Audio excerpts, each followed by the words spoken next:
Esse é o estudo do Tânia diário para a data de 19 de Menachem Av.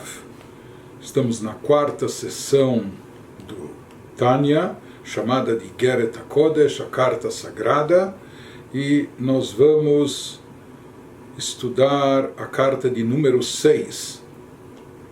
Como diversas outras cartas dessa sessão, elas vêm enfatizar a importância da mitzvah da tzedakah, a prática de caridade, de bondade e o seu significado espiritual, o seu conteúdo místico, o seu efeito extraordinário. Essa carta também ela tem como objetivo enfatizar esse tema mais uma vez.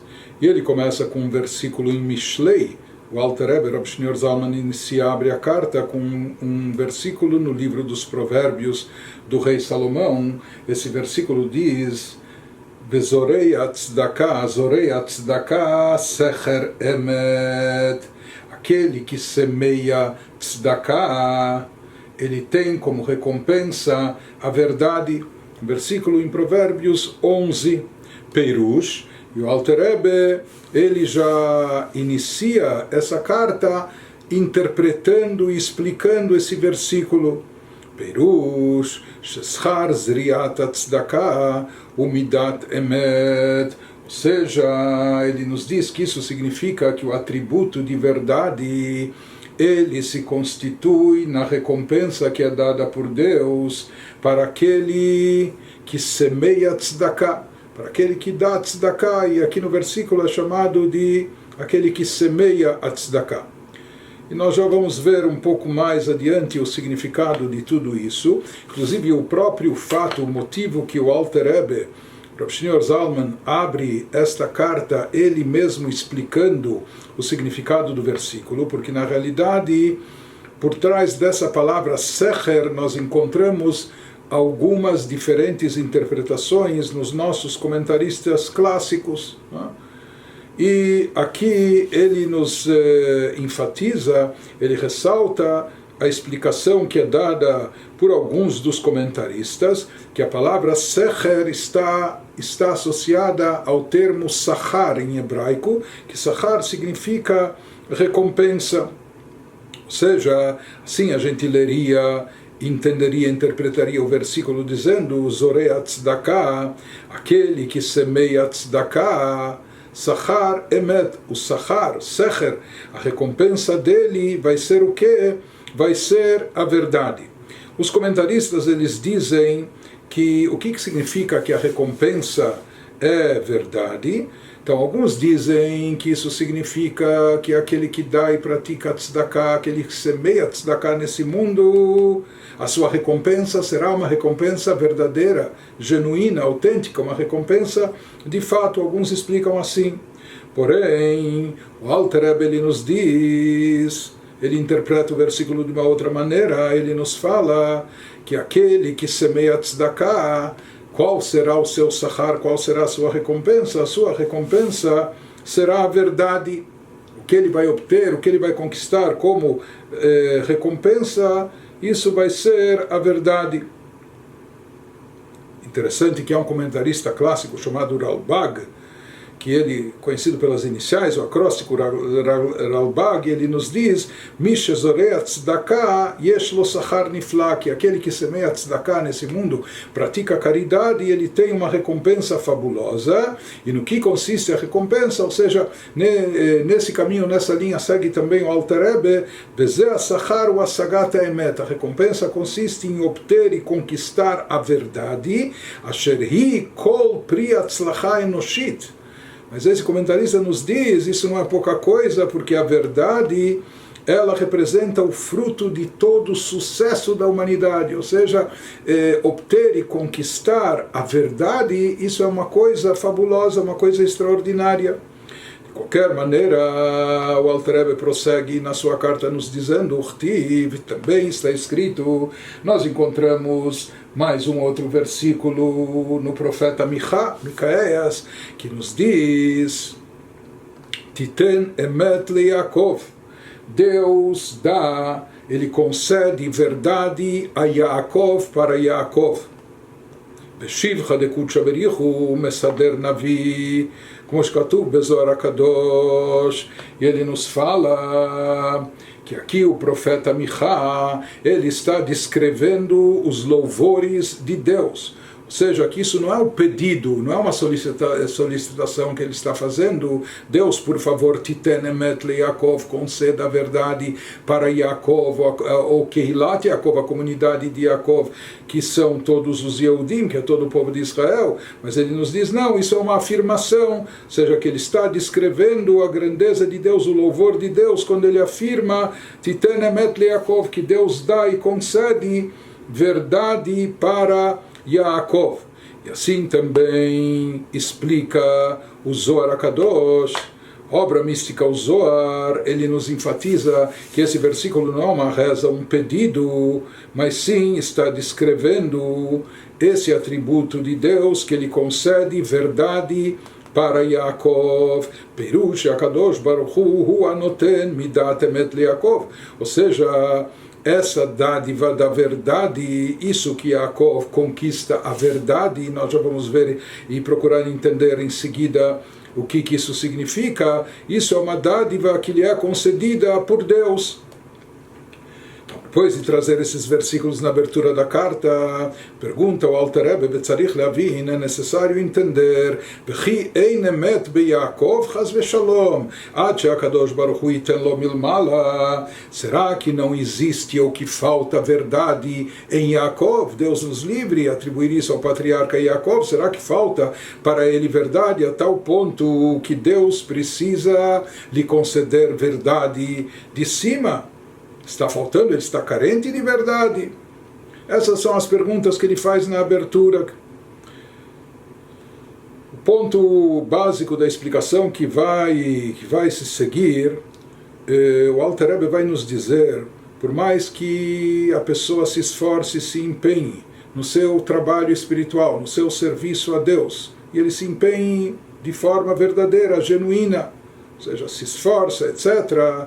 Porém, todo esse esforço verdadeiro por parte da pessoa é muito relativo, ainda é muito subjetivo. Ou seja, que isso pode ser considerado verdade, um esforço de verdade por parte dele. Ou seja, essa verdade é relativa à criatura. E cada criatura, dentro dos seus moldes, dentro da sua capacidade, dentro da sua percepção, ela tem, por assim dizer, a sua verdade. Então isso que é considerado verdadeiro, isso é verdade, o trabalho, o serviço dela a Deus, isso é apenas algo relativo, é algo subjetivo à criatura.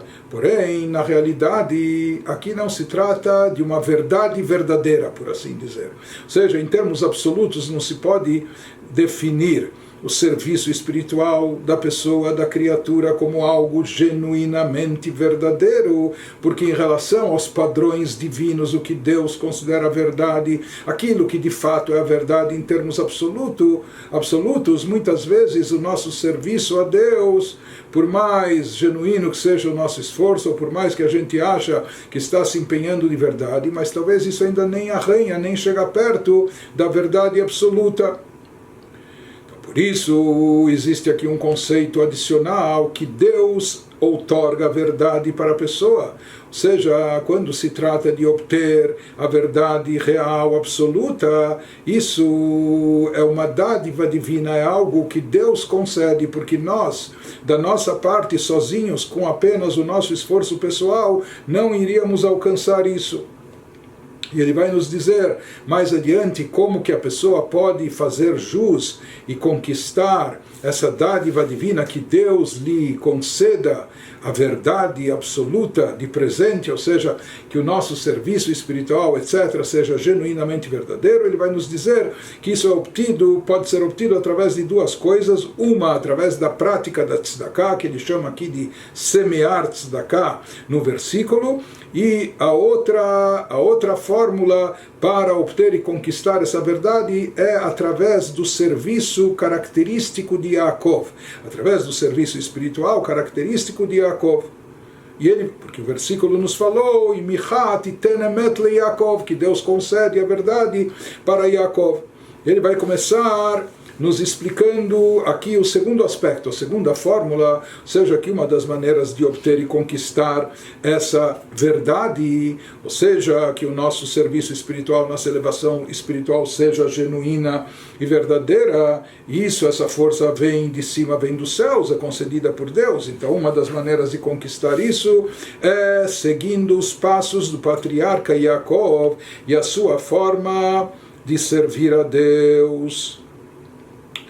E ele começa explicando isso, Hinei Modat Zot, é conhecido de Midat Emet e Midat Rachmanut, aquilo que está escrito, que consta nos livros, que o conceito de Emet, o atributo de Yaakov Avinu, quando nós nos referimos a Yaakov, o patriarca Yaakov, qual é a sua característica, qual é o atributo que ele personificava? E Midat Rachmanut, ele personificava o atributo de misericórdia, de compaixão.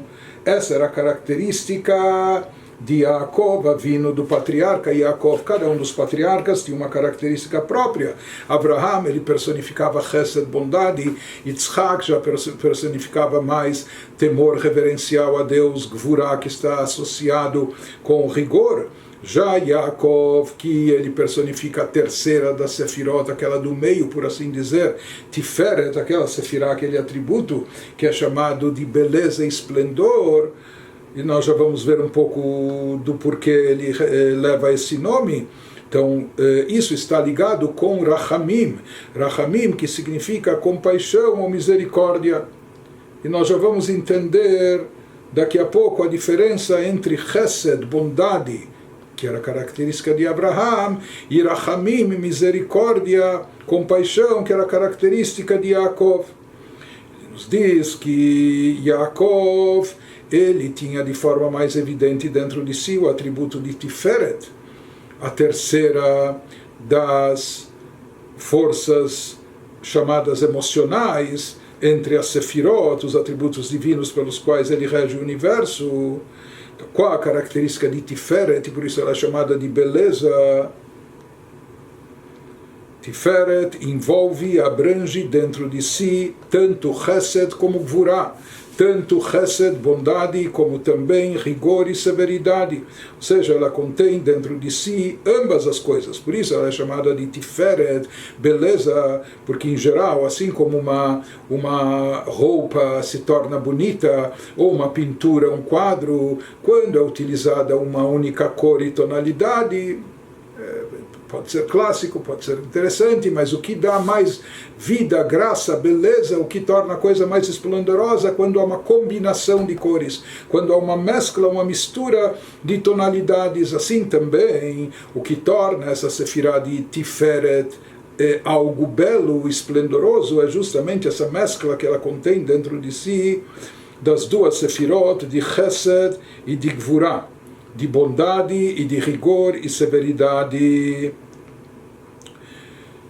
Então, assim, nós sabemos que Yaakov Avinu ele personificava e representava Tiferet, porque de fato nós encontramos na Torá que Yaakov diz Elokei Abraham, quando ele se refere aos seus antepassados, pai e avô, ele fala Deus de Abraham, o pacha de Yitzhak, e o temor de Yitzhak, ou seja, a divindade de Abraham como o temor divino de Yitzhak, ali eu tinha dentro de mim, eu possuía para mim, ou seja, que ele combinava ambas as características, tanto a de Abraham como a de Yitzhak, dentro de si.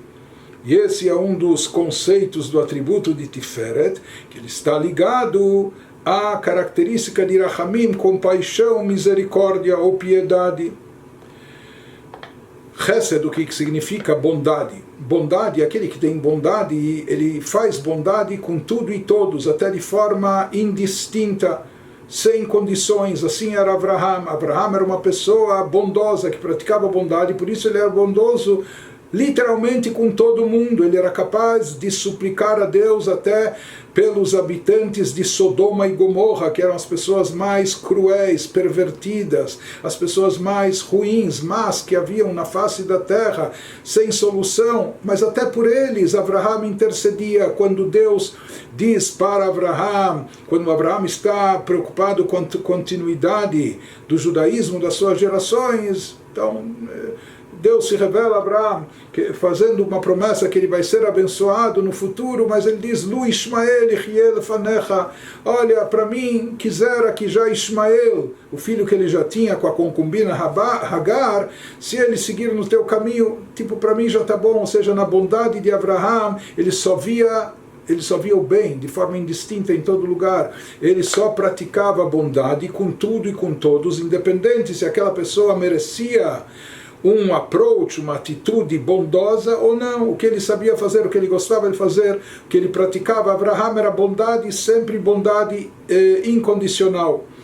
Isso é bondade, ou seja, fazer bondade para todos. Já Yitzhak, sua característica era gvurá, mais rigor e severidade, e portanto ele era criterioso, diferente do pai Abraham, já que nele estava presente mais a característica de gvurá, rigor e severidade, e portanto ele analisava, ele também praticava bondade, porém ele praticava bondade para quem merecia, para quem fazia jus, para quem era cabido, ou seja, aplicar algo bondoso, mas ele tinha muito critério e analisava esse critério com rigor, talvez até com severidade, para determinar quem seria merecedor da graça, da atitude bondosa.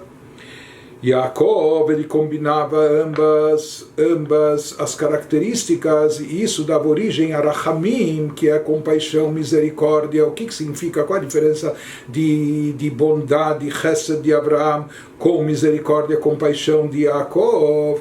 No caso de Yaakov Avinu, diferente de Abraham, ele via e conhecia as pessoas, ele sabia que nem todo mundo era flor que se cheire, maneira de dizer, ou que algumas pessoas lá, de fato, não eram merecedoras de bondade, ou seja, ele enxergava isso, ele enxergava as falhas, os defeitos, e de forma muito realista, das outras pessoas com quem ele lidava. Mas aí vem a atitude de misericórdia, ou seja, bondade, a gente faz bondade. Porém, misericórdia significa mesmo quando nós sabemos que essa pessoa não é merecedora, mesmo quando nós sabemos que ela não faz jus, ela não merece essa graça, não merece essa atitude bondosa com ela, porém mesmo assim, apesar de conhecer todas as falhas, ou seja, mesmo conhecendo com rigor e analisando talvez com critério ou severidade, o status dessa pessoa, mas mesmo assim, mesmo levando tudo isso em consideração, ainda assim nós temos misericórdia para com ela, nós nos enchemos de compaixão, de piedade. Então isso significa Rachamim. Essa era a característica de Yaakov, ou seja, ele tinha dentro de si a bondade na prática como Abraham, ele tinha também o critério de gvurá, de rigor como Yitzhak, mas numa combinação de ambos, ou seja, mesmo conhecendo as falhas, etc., mesmo assim ele praticava a bondade, e isso é chamado de misericórdia, não é apenas chesed, é algo mais profundo, é rachamim. Não é apenas bondade, mas Rachamim se aplica até mesmo para a pessoa culposa, até mesmo para a pessoa condenável, até mesmo para aquela pessoa que não tem merecimento nenhum, e estamos cientes que ela não tem merecimento. Então quando ela sabe que quando ela perdeu pela justiça o mérito, ela não conquistou, não fez jus, não teve merecimento, então o que ela pede? Sabe o que?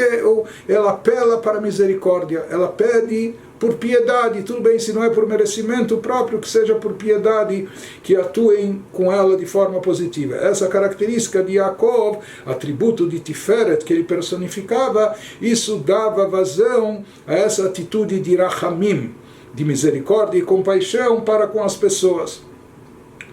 Prossegue o Alter Rebbe e nos diz, Vavodat Hashem bemidat rachmanut.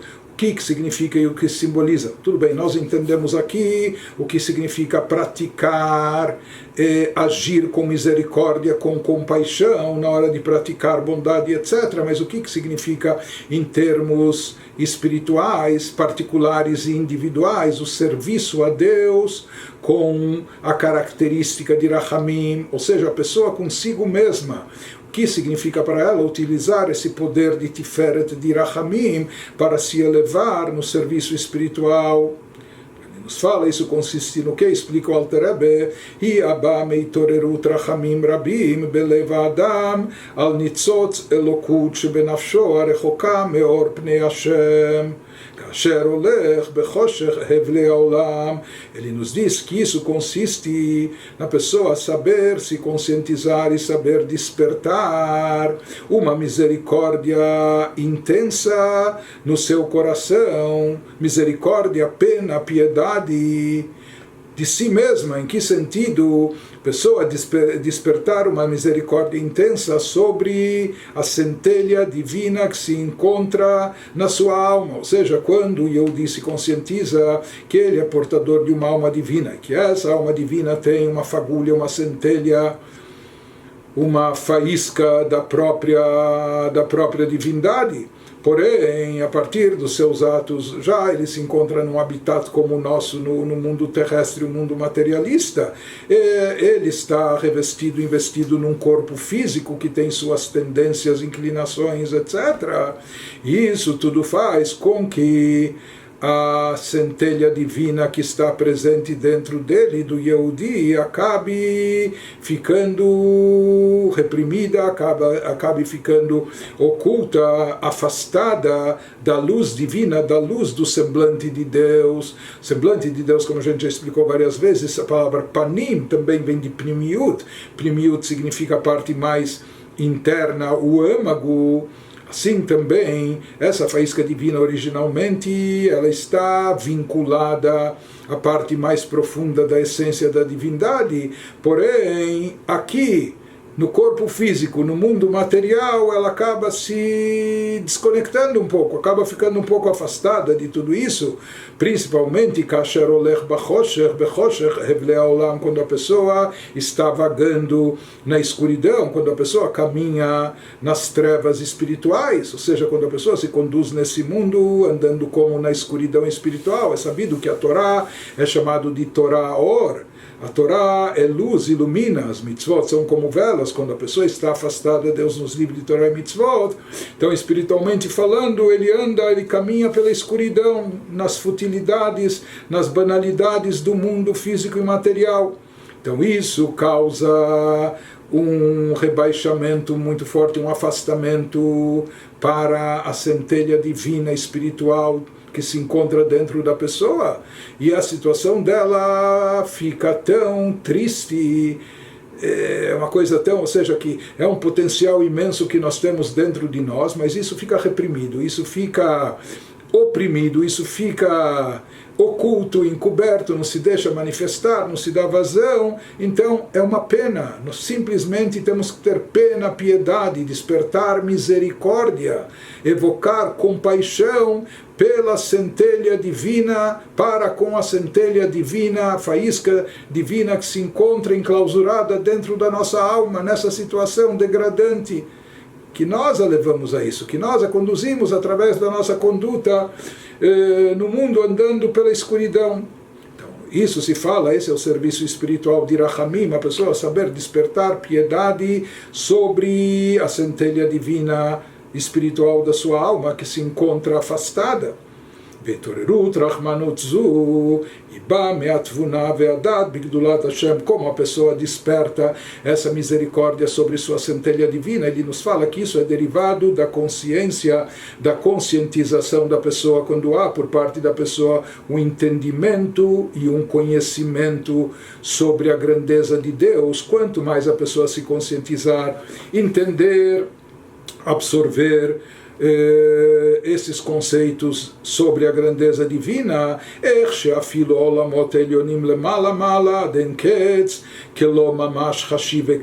quando a pessoa refletir sobre tudo isso que é transmitido nos estudos racídicos, místicos, etc., como todos os universos, até os universos superiores espirituais, todos aqueles mundos superiores que estão bem acima, ou seja, que eles estão infinitamente mais elevados elevados do que o nosso plano terrestre material. Realmente aqueles mundos elevados, muito espiritualizados, etc.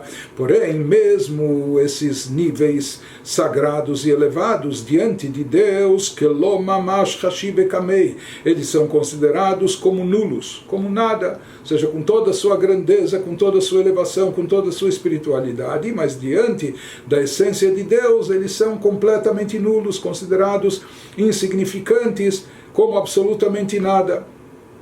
Porque que kol shif'am vechayutam eino rak miziv veheara meot echad mishmo yitbarach k'mamar beyud nivra olam haba.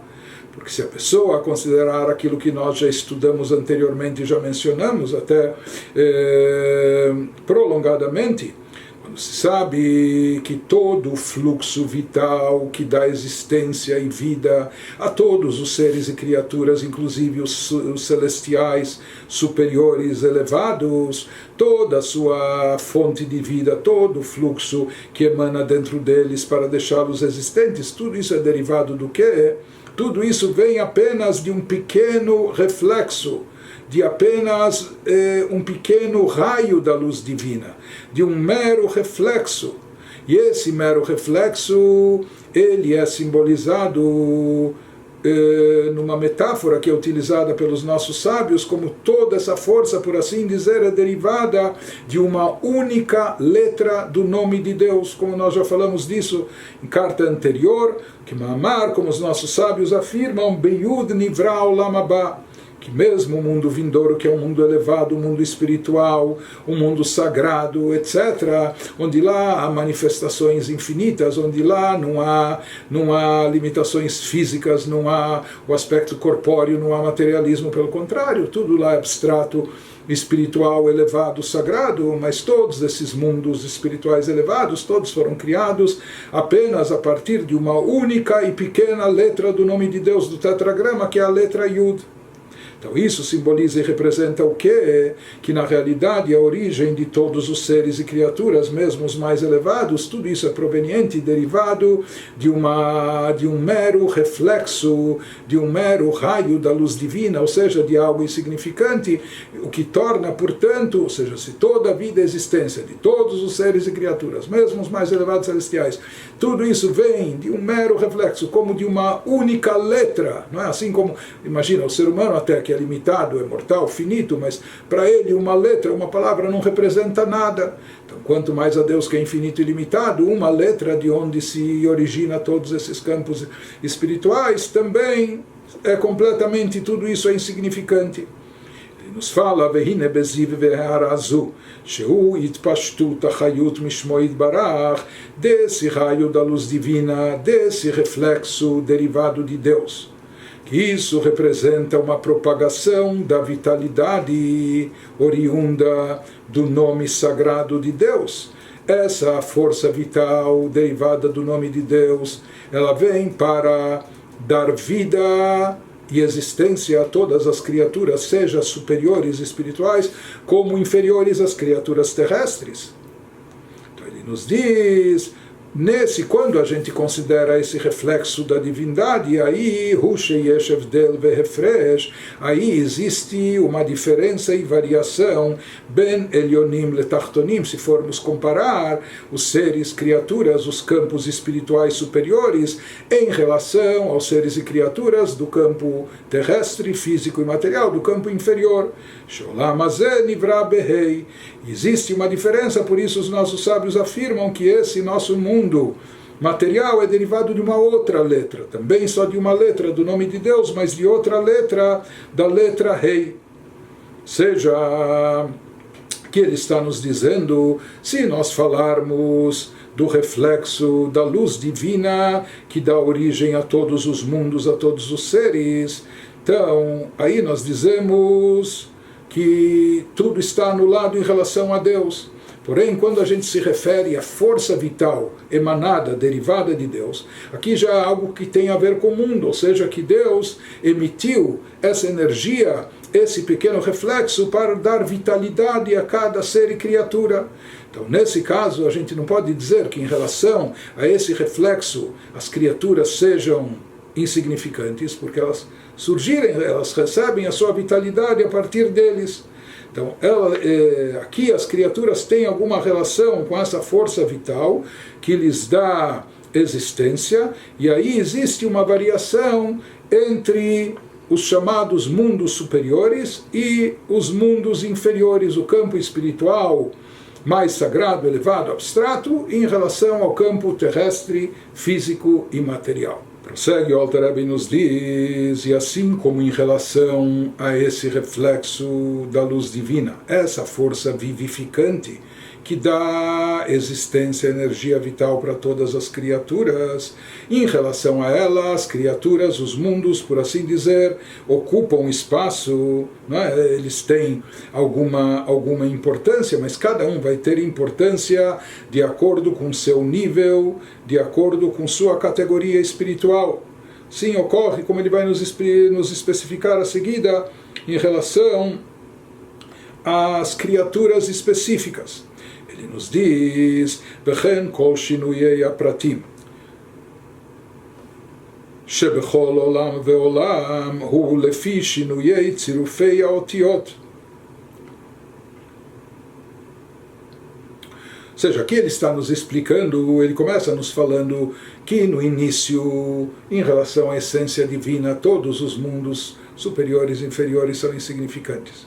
Em relação, porém, ao raio e reflexo da divindade que foi emitido para dar vitalidade e existência para os mundos e criaturas, daí então, diante desse reflexo, é claro que os mundos eles têm a sua presença, não é? Porque esse reflexo representa a força vital que dá existência a eles. Então, o nível de importância, por assim dizer, que eles vão ter depende da sua categoria espiritual na qual eles se encontram. Mas ele vai nos dizer o que causa essas variações, por que existem distintas criaturas, diferentes criaturas, de vários níveis, se tudo foi criado por Deus, por um Deus um e único. Ele nos diz, já que houve aqui tzimtzumim, houveram ocultações, condensações da luz divina para possibilitar o surgimento das criaturas finitas e limitadas também. Então ele nos diz que existem variações, uma vez que o mundo foi criado através da palavra de Deus, e nós já falamos sobre isso extensamente numa carta anterior. Nós vimos que essa energia divina é simbolizada na palavra de Deus. Isso falando metaforicamente, uma palavra é composta de letras, e nós vimos como que as letras, cada uma delas possui a sua energia, e por isso, dependendo da combinação das letras, quando essas mesmas letras que foram utilizadas nos 10 pronunciamentos na hora do Gênesis, quando essas letras são recompostas, reordenadas de uma outra maneira, formando diferentes palavras, nós vimos também que a primeira letra de cada palavra hebraica é a letra que prevalece. Então essa mudança de composição das letras formando as palavras, isso vai designar as características específicas de cada ser e cada criatura, e também o nível na qual ela vai se encontrar. Ou seja, essas diferenças, essas variações são decorrência das permutações das letras, reordenando-as das letras, por assim dizer, divinas, da palavra de Deus, reordenando-as de outra forma, de maneira que elas deem vitalidade para cada ser e criatura. Portanto, se existem diferenças de níveis em cada plano espiritual, diferente a Tzilut, de Briá, de Yetzirah, Asiyah, os chamados quatro mundos espirituais, o Lefish, no Yeitzirufei Aotiot, isso também é derivado da mudança, da permutação de letras na combinação de palavras das letras divinas. Também as variações que ocorrem no tempo, Be'avar, Hove, Ve'atid, as diferenças entre passado, presente e futuro, tudo isso também é derivado da mudança de composição das letras, das letras divinas, que disso flui a energia e vitalidade para o mundo, sua existência e tudo que ocorre nele. Veshinuyei kol hakorot bechilufei azmanim, isso que ele nos diz também, a variação de todas as ocorrências, acontecimentos, não é? Que o jornal de ontem não é igual ao jornal de hoje, ou as notícias que ocorrem hoje vão ser diferentes da manhã. Então ele nos diz que tudo também que muda no mundo, as diferentes situações que ocorrem, tudo isso também está relacionado, é derivado das mudanças de combinações das letras sagradas da palavra de Deus. Akol mishinuyei tzirufei aotiot.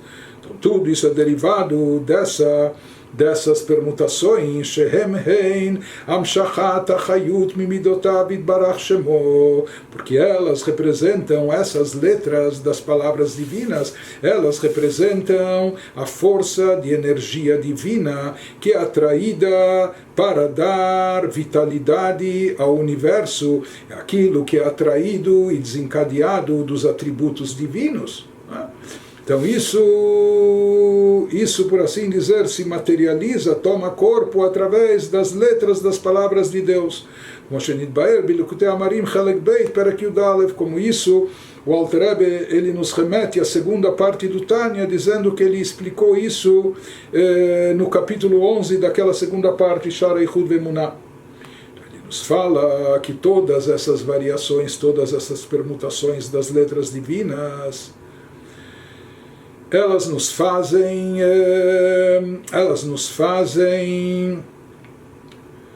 lidar com cada criatura de uma forma diferente.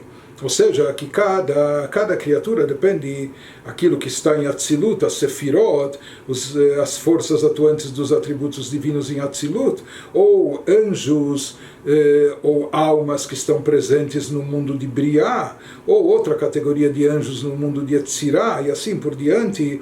Ele nos diz que a forma da gente entender e se relacionar com cada criatura, e cada criatura tendo suas propriedades particulares, ou seja, suas características próprias a nível espiritual, cada uma tem a sua diferente de acordo com o seu nível. Então tudo isso está relacionado com o reflexo da divindade que dá vida e existência a cada uma dessas criaturas, cada uma dentro das suas características. Porém, tudo isso está relacionado somente com o reflexo da divindade, como a gente falou, que tudo é derivado como se de uma única letra. Porém, quando a gente se refere a Deus, quando a gente fala não do reflexo, não do raio, mas do próprio astro que ilumina, quando a gente se refere a Deus, propriamente dito, a sua essência, assim como quando ele se encontra acima ou anterior ao Tzimtzum, a condensação e limitação da revelação da sua luz, porque o Tzimtzum não afeta nada a Deus, ele só afeta a nós. Para nós fica oculto, fica encoberto a luz divina, mas é claro que em relação a Deus, que ele próprio produz esse Tzimtzum, não há nenhuma variação, não há nenhuma diferença. Então, nesse caso, diante dele, todas as criaturas, pode ser a Sefirah de Chokhmah de Atzilut, e uma pedra inanimada que aqui no nosso mundo físico e terrestre, pode ser uma pessoa simplória aqui, ou um anjo elevado, um serafim no mundo de Briá, o que for, são exatamente iguais. Ou seja, em relação à essência de Deus, isso que a gente fala em variações de níveis, etc., isso tudo é em relação ao reflexo da divindade, ao raio da luz divina que dá origem aos mundos e criaturas, aquela letra de Deus que vivifica cada ser de todos os universos. Então daí existem diferenças, variações de níveis, porém, diante de Deus, da essência de Deus propriamente dito, todas as criaturas e seres são iguais, todos estão completamente anulados diante de Deus, todos são considerados igualmente insignificantes e nulos diante da divindade. Isso que ele nos reforça agora dizendo, Aval legabei mahuto ve'atzmuto itbarach, em relação à essência de Deus, Ktiv, está escrito, Ani Havai Eloshaniti, eu, Deus, não me modifiquei. Ou seja, em relação à essência de Deus se fala que não há nenhuma mudança em relação a Deus mesmo depois da criação. Ou seja, assim como antes da criação Deus era um único e absoluto, da mesma maneira, assim ele continua sendo mesmo depois de toda a criação. Bem, bebchinat shinui ha'ishtalshelut miruma ma'alot ad lemata mata, ou seja, que tudo que surgiu a partir do Gênesis da criação não implica em nenhuma mudança, não impacta Deus de forma alguma, ou seja, tanto se a gente se referir em termos espirituais, todas as variações causadas pela Ishtalshelut, pela corrente de desencadeamento da energia divina para dar existência aos universos, né? Dentro do Seder Ishtalshelut, desde Miruma Malot, desde as alturas espirituais mais elevadas, desde o mundo de Atzilut, a Sefirah de Chokhmah, Ad Lemata Mata, e seguindo, desencadeando-se por essa corrente de fluxo de energia que vai fluindo, até chegar bem abaixo, até chegar nos níveis mais inferiores. Tudo isso, em relação à essência divina, é idêntico, é igualmente nulo. Shekmo shehu yitbarach matsui ba'elyonim, kach hu mamash beshaveh batachtonim. Ou seja, assim como Deus é onipresente e Ele está presente no campo superior, no campo espiritual elevado, por exemplo, no mundo de Atzilut, é apenas um mundo de emanação, e lá a presença divina é óbvia, é evidente, mesmo nos campos espirituais mais abaixo, onde há anjos, almas, também a presença de Deus é explícita, mas aqui ele nos fala assim como Deus está presente nos campos superiores espirituais, da mesma forma, de maneira idêntica, exatamente igual, ele também é onipresente, ele se encontra aqui no campo inferior, no campo terrestre, da mesma maneira, na mesma medida, na mesma proporção. A única coisa é que nós, as criaturas que habitam nesse campo, para nós isso está encoberto, a gente não consegue ver e perceber isso. Ele nos fala que esse tema já foi elaborado na primeira parte do Tânia, no capítulo 51. Bem, da mesma maneira que se fala que o mundo não causa, não provoca nenhuma mudança e variação em relação à essência divina, em relação a Deus, em todos os seus níveis e categorias, apesar de todas as suas distinções.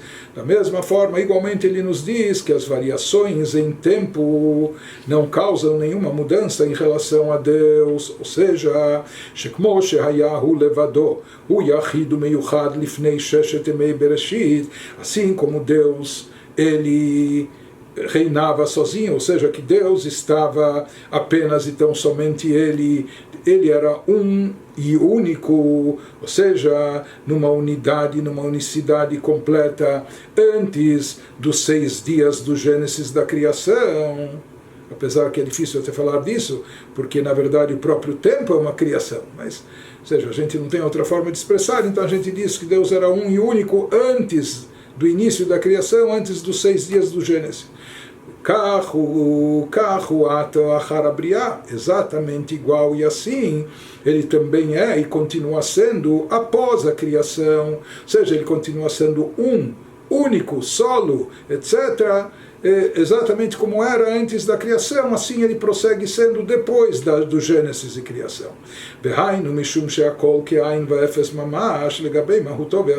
Como é possível? Porque tudo que surgiu e apareceu, tudo que existe na criação, tudo isso está completamente anulado, nulificado diante de Deus. Isso tudo é insignificante e nulo, é nada diante da sua essência, portanto isso não causa nenhuma variação em relação a ele. O exemplo que a gente já deu, assim como uma única letra em relação a toda a fala da pessoa, ou a filo mimachshavto, ou em relação ao seu pensamento. Então, imagina, a pessoa fala tantas coisas, e a pessoa pensa muito mais, etc. Então, o que representa uma única letra? Até diante de um ser humano limitado, com tempo de vida estipulado, um ser humano mortal, limitado, mas uma letra diante do ser humano é completamente insignificante, nada representa. Legabei klalut mahut hanefesh asichlit ve'atzmuta, ou seja, se equiparada essa letra em relação à alma, ao poder intelectual do ser humano, à essência da sua alma, do seu ser, então a letra é completamente uma letra, é algo completamente insignificante. Né? Então ele nos diz, al derech mashal leshakech et haozen, ou seja, nós utilizamos esse exemplo apenas para apaziguar os nossos ouvidos, ou seja, para permitir que a gente escute e absorva uma ideia que em relação a Deus, quando a gente se trata do infinito, do ilimitado, a gente nem é capaz de ouvir, de escutar algo que foge do alcance da nossa mente. Então, apenas para ilustrar, a gente toma esse exemplo que mesmo uma letra para um ser humano é insignificante. Então, no momento que nós dizemos que todo o universo foi criado a partir de uma única letra da palavra divina, do nome de Deus, então, quanto mais Deus é infinito e ilimitado, tudo é completamente nulo, insignificante diante dele, por isso não causa nenhuma mudança ou variação. O Bemet, de fato, assim está escrito, assim a gente diz na nossa liturgia, Ein aroch eilech aktiv, que não há nada que se compare e se assemelhe a Deus. Então, as metáforas, os exemplos que a gente utiliza é apenas para aproximar um pouco da nossa compreensão, não é para trazer o conceito de forma mais próxima de nós, mas Deus, ele está infinitamente mais elevado e, portanto, para ele, esses conceitos, esse de anulação, de significância, são incomparavelmente maiores, como isso tudo já foi explicado também no outro lugar, na segunda parte do Tânia, no capítulo 9, ele nos encaminha e nos indica estudar o que está lá exposto, e isso aprofunda-nos nesse assunto. Zeu Shomrim, prossegue o Alter Rebbe nos fala, isso é aquilo que nós falamos na nossa reza. Ou seja, nós dizemos Amelech Hameromam Levado Meaz, o rei que é exaltado sozinho desde antes dos tempos. Amelech Hameromam, Deus é exaltado, é elevado, e ele está sozinho, meaz, desde então, desde antes do surgimento do tempo da criação, ou seja, perush kmosh meaz kodem abriá. Com isso, nessa oração, quer se expressar a ideia, o conceito, que assim como antes da criação, Hayahu Levadohu, Deus estava, ele e somente ele, e nada mais do que ele unicamente de forma absoluta, Kahata, mesmo agora, hoje em dia, mesmo após o Gênesis e a criação, o Meromam Levado Meaz, ele continua elevado, exaltado, exatamente como ele era antes da criação, o Mitnasem Motolam, ou seja, ele se eleva acima dos dias do mundo, ou seja, ele está elevado acima de todo o conceito de mundos, porque o conceito de tudo que existe em todos os mundos, espirituais ou material, é insignificante e nulo diante dele. Perush, Uram Venissá, ele está completamente elevado, exaltado, ou seja, distinto, Lemala, Mala, Mibchinat Azman, completamente acima da dimensão de tempo, Anikra Beshem Yemotolam, que no versículo aqui é chamada de dias do mundo. Então Deus está acima do mundo, portanto ele está acima do tempo do mundo também. Ou seja, por isso ele é elevado, porque ele é transcendental, porque ele está tão acima de tudo isso, completamente acima, que tudo isso não diz respeito a ele, é insignificante diante dele.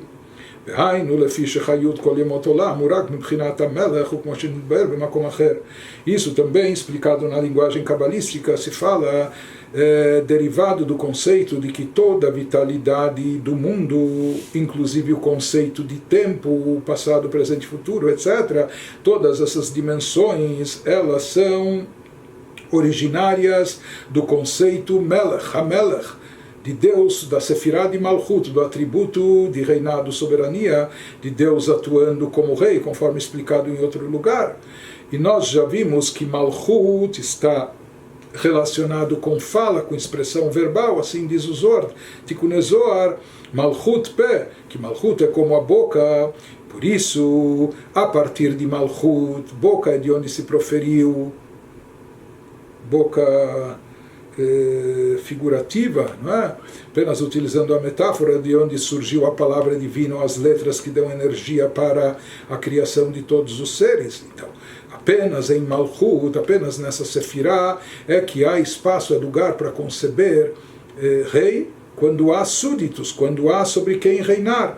Então aqui existe já um vínculo a partir dessa Sefirá de Malchut, dessa energia divina do reflexo da divindade com as criaturas, mas apenas nesse plano inferior, na última da Sefirot de Malchut, mas a essência de Deus é completamente transcendental, é completamente elevada, desvinculada do mundo, do universo, da dimensão espaço, como tempo e todos os aspectos de todas as criaturas materiais e espirituais. Por isso, Deus, a essência de Deus, está completamente acima disso.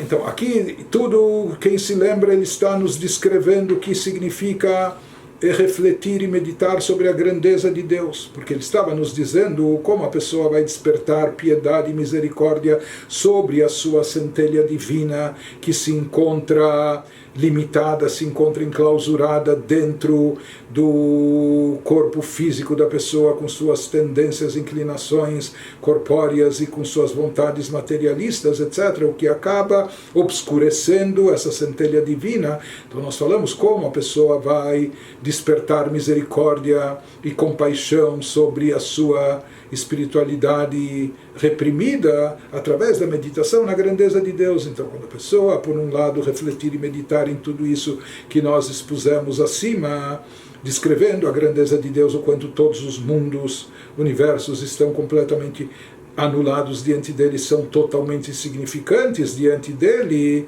Então, pensando em tudo isso, depois isso deve levar a pessoa a concluir, Veilezot, já que assim, a Rahmanut Gdola Meod Meod, imagine o quanto não deve ser grande a compaixão e misericórdia, uma piedade muito, muito intensa, Alanitzot, sobre aquela centelha divina que está banida aqui dentro do nosso aspecto físico corpóreo, a Shochen Begufa Hashuch Ve'afel, essa centelha divina que está habitando, está enclausurada nesse corpo obscuro, escuro e obscuro em termos espirituais, esse corpo que no Zohar é chamado de Mashcha de Chavia. Zohar chama o corpo da pele da serpente. Hoje em dia tem gente que faz bolsas ou até sapatos usando pele de cobra, mas aqui ele nos diz que, de acordo com o Zohar, pele de cobra é o nome que se dá ao corpo. Que cobra, que serpente, isso faz alusão àquilo que se conta no Gênesis, da cobra levando o ser humano ao mal e a pecar. Então a serpente aqui, ela simboliza as forças do mal, as forças do pecado, aquela inclinação para o lado negativo, aquelas forças que estão atuando no sentido contrário.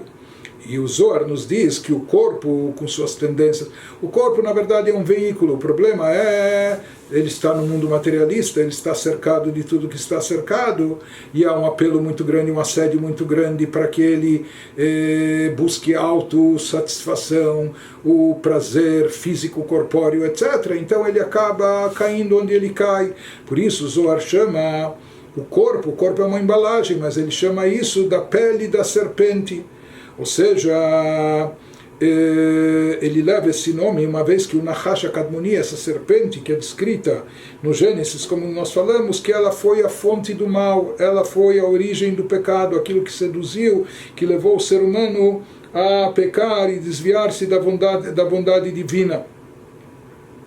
Apesar que o corpo da pessoa, ele é de klipat noga, daquela klipá, é uma casca, a casca da serpente, não é?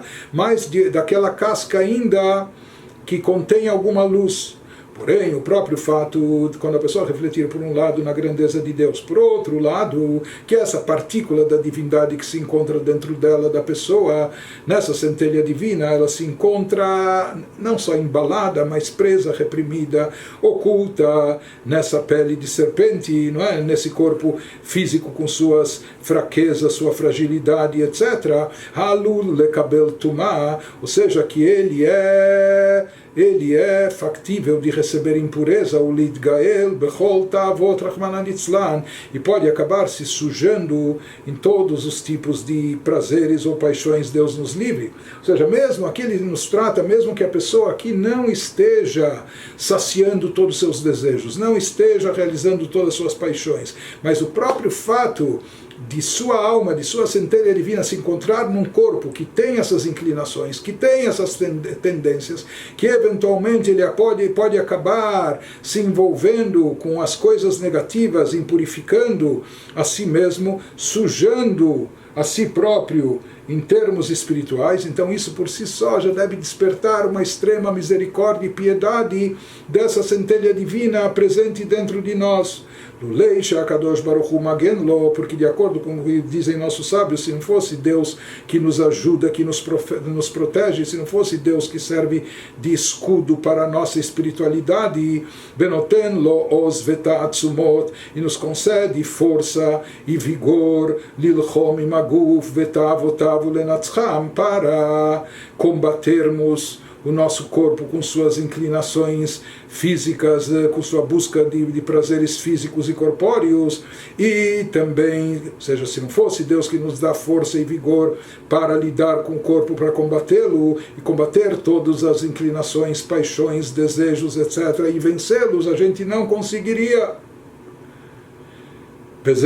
Isso que está escrito, Adon Uzeino, que Deus é o Senhor da nossa força, Ele nos dá a força. Se não fosse a força que nós recebemos de Deus, a gente não conseguiria lidar com tudo isso. Magen Isheinu, Ele é o escudo da nossa salvação, ou seja, para nós é uma salvação que Deus nos auxilia, nos dá força, servindo de escudo contra todas propostas do mal, contra todo o assédio do mal interno que existe dentro de nós, etc. Então ele nos diz o próprio fato de saber que nós estamos nessa condição, nós estamos aqui, ou seja, a nossa estrutura espiritual, a nossa faísca divina se encontra muito fragilizada, onde ela está, se encontra em estado de risco, no lugar, no habitat que ela se encontra, ou revestida de um corpo físico no mundo material. Então o próprio fato de saber que nós estamos aqui nessa situação, suscetíveis a todas essas quedas espirituais, etc., mesmo que a pessoa nem tenha cometido aqui pecados e transgressões, nem que ela ainda não sujou a sua alma em termos práticos, mas o próprio fato dela estar sujeita e suscetível a isso, isso por si só já tem que despertar uma grande misericórdia sobre a sua centelha divina e o estado que ela se encontra. Então ele nos diz, se todos os mundos superiores, eles estão, como a gente explicou anteriormente, eles estão distantes da luz de Deus. Por quê? Porque Deus, na sua essência, é tão elevado, etc. Então ele diz, se até os mundos espirituais elevados são considerados distantes, então imagina o quanto nós não estamos distantes por estarmos aqui nesse plano terrestre materialista, nesse mundo por obsessão física, etc. Então, a misericórdia e piedade da nossa alma, que devemos despertar pela nossa alma e espiritualidade que desceu para esse mundo, tem que ser muito grande e intensa. Quando a pessoa se conscientiza disso, então ela deve despertar, simplesmente ela vai ter pena da sua alma, ela vai ter piedade da sua espiritualidade, ela vai despertar misericórdia sobre sua centelha divina. E esse é o trabalho espiritual de Yaakov, que Yaakov está ligado com Rachamim, com misericórdia, compaixão. Então o serviço espiritual de cada indivíduo de despertar compaixão não é de ter autopiedade, mas de despertar compaixão pela sua espiritualidade, pela sua centelha divina, que está aqui nesse campo físico, terrestre e material, exposta a tanta coisa.